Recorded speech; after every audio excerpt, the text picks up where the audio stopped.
ஸ்ரீ குருப்யோ நமக. குருர் பிரம்மா குருர் விஷ்ணுர் குருர் தேவோ மகேஸ்வரக குரு சாட்சாத் பரம் பிரம்ம தஸ்மை ஸ்ரீ குரவே நமக. சதாசிவசமாரம்பாம் சங்கராச்சாரிய மத்தியமாம் அஸ்மதாச்சாரிய பர்யந்தாம் வந்தே குரு பரம்பராம். குரவே சர்வலோகானாம் விஷஜே பவரோகிணாம் நிதயே சர்வவித்யானாம் தட்சிணாமூர்த்தயே நமக. ஸ்ருதிஸ்மிருதிபுராணானாம் ஆலயம் கருணாலயம் நமாமி பகவத்பாதம் சங்கரம் லோகசங்கரம். सदात्मध्याननिरतं विषयेभ्यः पराङ्मुखं नौमि शास्त्रेषु निष्णातं चन्द्रशेखरभारतीं.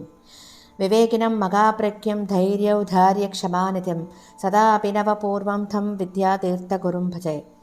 भारतीकरुणापात्रं भारतीपदभूषणं भारतीपदमारूढं भारतीतीर्थमाश्रये. विद्याविनयसम्पन्नं वेदरागं विवेकिनं वन्दे वेदान्ततत्त्वज्ञं विदुशेखरभारतीम्. அனைத்து பெரியோர்களுக்கும் நீலாயுதாட்சி குமாரின் நமஸ்காரங்கள். பிரதிகுருவாரம் நம்ம நடமாடும் சாரதாம்பாளான நம்முடைய பிரத்யக்ஷ பகவான் ஜெகத்குரு ஸ்ரீ ஸ்ரீ ஸ்ரீ பாரதி தீர்த்த மகாஸ்வாமிகளின் சச்சரித்தத்தை கேட்டுக்கொண்டிருக்கிறோம். போன வாரத்தின் தொடர்ச்சியை தான் தொடர்ந்து கேட்கப் போகின்றோம். 22வது வாரமாக போன வாரமே நம்ம கேட்டிருந்தோம். 2014ஆம் ஆண்டுல ஸ்ரீ மகா சன்னிதானத்தால் வெளியிடப்பட்ட அத்வைத சாரதா அப்படிங்கிற இணையதளம்.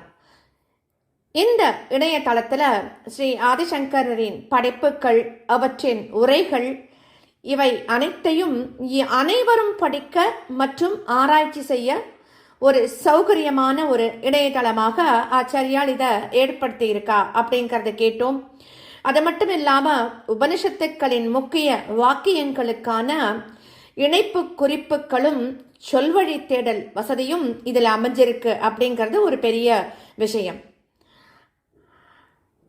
சிங்கேரியின் மடத்தின் வாயிலில் ஒரு பிரம்மாண்டமான ராஜகோபுரம் கட்டப்பட்டு அதன் கும்பாபிஷேகமும் ஸ்ரீ ஆச்சாரியாலின் திருக்கரங்களால 2014 நடத்தப்படுறது அப்படிங்கிறதையும் கேட்டோம். இதன் பிறகு சிங்கேரியில் பகவான் தோருண கணபதியின் ஒரு அழகிய ஆலயம் அமைக்கப்படுறது. அதுவும் 2014ஆம் ஆண்டுல தான் கும்பாபிஷேகம் நடத்தப்படுறது.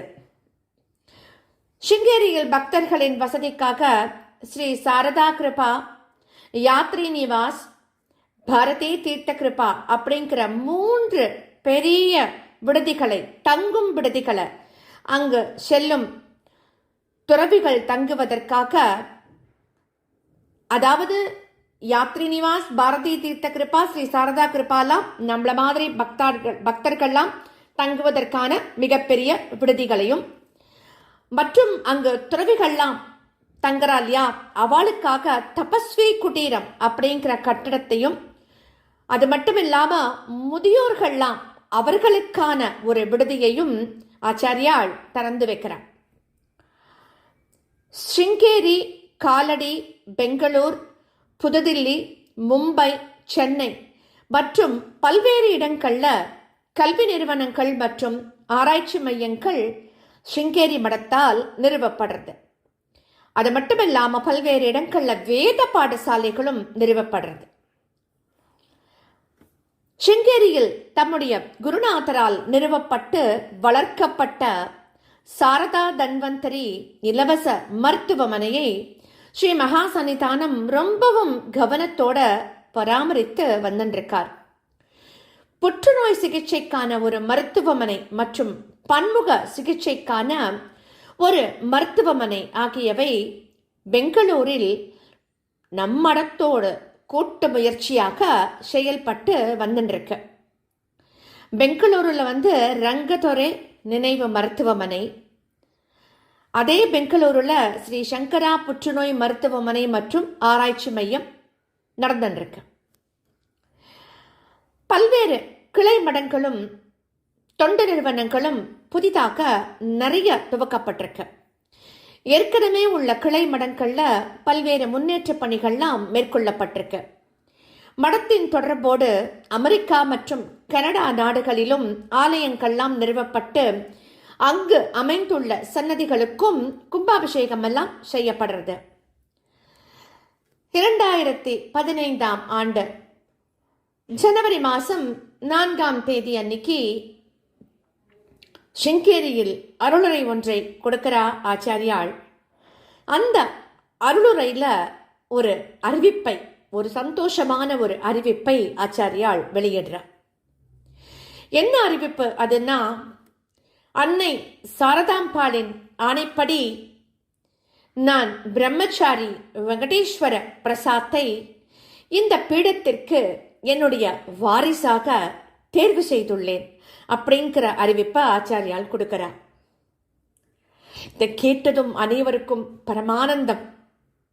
ஸ்ரீ வெங்கடேஸ்வர பிரசாத் 1993ஆம் வருடம் ஜூலை மாதம் 24ஆம் தேதி அன்னைக்கு ஸ்ரீ குப்பா சிவசுப்பிரமணிய அவதானிகள் மற்றும் ஸ்ரீமதி சீதா நாகலட்சுமி என்கின்ற திவ்ய தம்பதியினரின் மகனாக அவதரிக்கிறார்.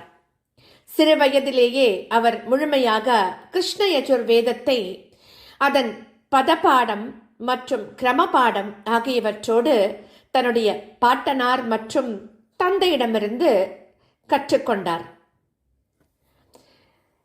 2006இல் அவர் சிங்கேரியில் ஸ்ரீ மகா சன்னிதானத்தை தரிசனம் பண்றார். இது அவர் மீது நல்ல ஒரு தாக்கத்தை ஆச்சாரியாளுக்கு உண்டு பண்றது. 2009இல் அவர் மீண்டும் சிங்கேரிக்கு தரிசனத்துக்கு வரார். அப்படி அவர் தரிசனத்துக்கு வரும்போது ஆச்சாரியாள்கிட்ட வேண்டுகோள் ஒன்றை விடுக்கிறார். எந்த வேண்டுகோள் விடுக்கிறார் அப்படின்னா, குருநாதா, நான் உங்களுடனேயே இருந்து உங்களுடைய திருவடை நிழலில் சாஸ்திரங்களை பயில விரும்புகிறேன் அப்படின்னு வேண்டுகோள் விடுக்கிறார். ஆச்சாரியாலும் அதுக்கு சம்மதம் கொடுக்கிறா. அப்படியே ஆகட்டும், நீ இங்கேயே தங்கிக்கொள், நான் உனக்கு கற்பிக்கிறேன் அப்படின்னு ஆச்சாரியால் சொன்னது வரலாறு மீண்டும் திரும்பியது போல இருக்கு இல்லையா நமக்கெல்லாம். நம்முடைய ஆச்சாரியால் ரொம்ப உற்சாகத்தோட பரிவோடும் நியாயம் மற்றும் வேதாந்த சாஸ்திரங்களை தன்னுடைய சிஷ்யருக்கு முறையாக கற்பிக்கிறார். அந்த பிரம்மச்சாரியின் பக்தி மற்றும் வைராக்கியத்தை கண்டு மகிழ்ந்த ஸ்ரீ மகா சன்னிதானம் 2015 ஜனவரி மாதம் 23ஆம் நாளன்று அவருக்கு சந்நியாச தீட்சை வழங்குகிறார். ஸ்ரீ மகா சன்னிதானம் சீடருக்கு பிரணவம் மற்றும் மகா வாக்கியங்களை உபதேசம் பண்ணி விதுசேகர பாரதி அப்படிங்கிற யோக பட்டத்தையும் கொடுக்கிறார். பக்தியும் அறிவு கூர்மையும் மிக்க தன்னுடைய சிஷ்யருக்கு ஸ்ரீ மகா சன்னிதானம் நியாயம் மற்றும் வேதாந்த சாஸ்திரங்களை முழுமையாக கற்பிச்சு முடிக்கிறார். ஸ்ரீ சாரதாம்பாளின் கற்ப கிரகத்தின் மீது அமைக்கப்பட்ட தங்க விமானம், அந்த தங்க விமானத்திற்கு 2017ஆம் ஆண்டு பிப்ரவரி மாதம் நம்முடைய மகா சன்னிதானம் கும்பாபிஷேகம் நடத்துகிறார். ஜெகத்குரு ஸ்ரீ அபிநவ வித்யாதீர்த்த மகா சுவாமிகளின் 100ஆண்டு ஜெயந்தி மகோத்சவம் 2017ஆம் ஆண்டு அக்டோபர் மாதம் 18ஆம் நாள் அன்னைக்கு கொண்டாடப்படுறது. பகவான் ஸ்ரீ ஆதிசங்கரில் தொடங்கி தம்முடைய தெய்வீக குருநாதர் முடிய இடைவிடாது வாழையடி வாழையாக தொடர்ந்து வரும் இந்த உயரிய குரு பரம்பரையில் ஜெகத்குரு ஸ்ரீ பாரதி தீர்த்த மகா சுவாமிகள் ஞானம் போற்றும் துறவியாகவும் பாரம்பரியத்தில் முனைப்பு, தீவிரமான வைராக்கியம், மாசற்ற குணநலன்கள், இணையில்லா பாண்டித்யம் ஆகியவற்றை ஒருங்கே பெற்றவராக விளங்கி ஸ்ரீ சாரதா பீடத்தை அதன் 36வது பீடாதிபதியாக அலங்கரித்து தம்முடைய எண்ணற்ற பக்தாளுக்கு அருள்மழை பொழிந்து திகழ்ந்து வந்துருக்கார் அப்படிங்கிறது தான் இப்பொழுது நம்முடைய செய்தி. ஸ்ரீ மகா சன்னிதானம் தன்னுடைய அருளுரை ஒன்றில் மிகுந்த பணிவோட இப்படி சொல்றார். எனக்கு மந்திரோபதேசம் வழங்கிய பிறகு என்னுடைய குருநாதர் எனது காலத்தில் மடம் பல்வேறு வகைகளில் செழிப்படையும் என்று ஆசீர்வாதம் பண்ணினார். மடத்தில் ஏற்பட்டுள்ள முன்னேற்றங்கள் அனைத்துமே அவருடைய அருளால் மட்டுமே சாத்தியமாச்சு அப்படின்னு சொல்றார். இப்படி எந்த ஒரு விஷயத்திலும் இது என்னால் நடந்தது அப்படின்னு நினைக்கவும் மாட்டார், சொல்லவும் மாட்டார் நம்முடைய பிரத்யக்ஷ பகவான். எல்லாமே சாரதா பரமேஸ்வரியின் கருணையினாலும் என்னுடைய குருநாதரின் மகிமையிலும் தான் நடந்தது அப்படின்னு தான் சொல்லுவார் எப்போதுமே. இப்பேற்பட்ட இந்த சிங்கேரி ஸ்ரீ சாரதா பீட அவிச்சின்ன பரம்பரையை அலங்கரித்த பீடாதிபதிகளின் தபோபலத்தின் மொத்த சக்தி உருவமாக நம்முடைய ஆச்சாரியால் இருக்கிறார் அப்படிங்கிறதுல எள்ளளவும் யாருக்கும் சந்தேகமே இல்லை, இல்லையா?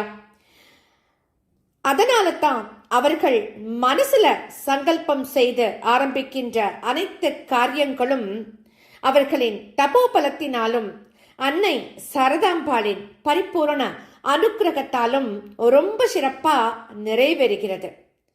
அதே சமயத்துல பக்தர்களும் சிஷ்யர்களும் அவரவர் கஷ்டங்களை நம்முடைய ஆச்சாரியாரிடம் முறையிடும் போது கஷ்ட நிவர்த்திக்கு உண்டான வழிமுறைகளையும் சொல்லி நமக்கெல்லாம் அனுக்கிரகம் பண்றார்.